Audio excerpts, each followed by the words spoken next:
Ак-Суу районуна караштуу Турдукожо Исхаков атындагы жалпы орто билим берүү мектебинин 9 класстын окуучулары Асанакулова Нурайым жана Юсупов Алымбек 1944-жылы Челпек айылынын тургуну Матраимов Сейдеден келген аманат кат.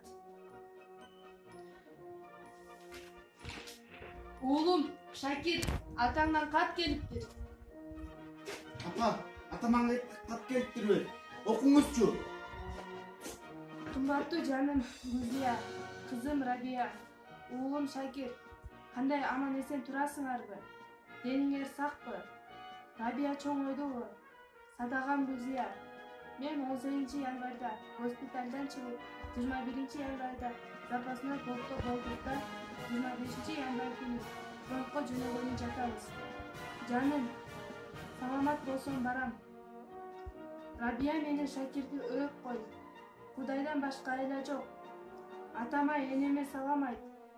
Катты шашып жаздым. Шакирди өөп кой. Жаным, көрүшкөнү насип кылсын. Деп түбөлүк жолдошум Сейдет. 28 январь 1949 жыл. Апа, атам качан келет? Мен атамды аябай сагындым. Уулум, болду ыйлаба. Атаң көрсө келет.